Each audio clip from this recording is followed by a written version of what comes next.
Pemirsa, saat yang ditunggu-tunggu tiba, yaitu pengumuman hasil uji klinik vaksin Sinovac sekaligus pemberian izin penggunaan darurat atau Emergency Use Authorization (EUA) kepada PT Bio Farma sebagai pengusung vaksin ini di Indonesia. Paling tidak sebagian besar pertanyaan telah terjawab mengenai efikasi dan keamanannya. Vaksin Sinovac dinyatakan memiliki efikasi 65,3%. Apa maknanya? Berikut laporannya.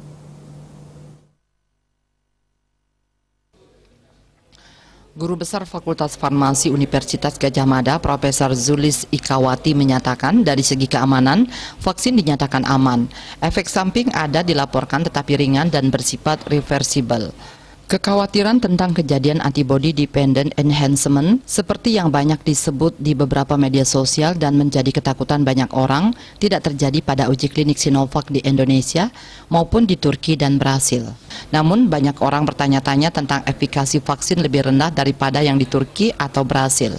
Efikasinya lebih rendah dari vaksin Pfizer dan Moderna yang konon kabarnya bisa mencapai 90%. Vaksin dengan efikasi atau kemanjuran 65,3% dalam uji klinik berarti terjadi penurunan 65,3% kasus penyakit pada kelompok yang divaksinasi dibandingkan dengan kelompok yang tidak divaksinasi atau placebo.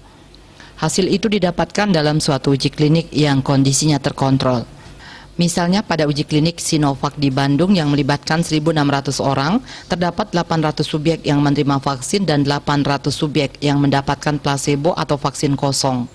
Jika dari kelompok yang divaksin ada 26 yang terinfeksi atau 3,25%, sedangkan dari kelompok placebo ada 75 orang yang kena COVID atau 9,4%, maka efikasi vaksin setelah dihitung dengan rumusnya menghasilkan angka 65,3%. Jadi yang menentukan adalah perbandingan antara kelompok yang divaksin dengan kelompok yang tidak. Efikasi ini akan dipengaruhi dari karakteristik subjek ujinya. Jika subjek ujinya adalah kelompok risiko tinggi, maka kemungkinan kelompok placebo akan lebih banyak yang terpapar, sehingga perhitungan efikasinya menjadi meningkat.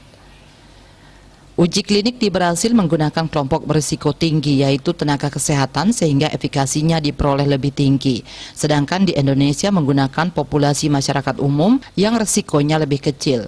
Jika subjek ujinya berisiko rendah, apalagi taat dengan prokes, tidak pernah keluar rumah sehingga tidak banyak yang terinfeksi, maka perbandingan kejadian infeksi antara kelompok placebo dengan kelompok vaksin menjadi lebih rendah dan menghasilkan angka yang lebih rendah.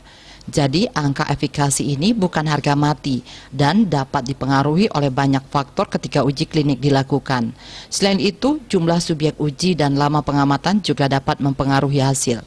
Jika pengamatan diperpanjang menjadi 1 tahun, sangat mungkin menghasilkan angka efikasi vaksin yang berbeda. Bali Post melaporkan.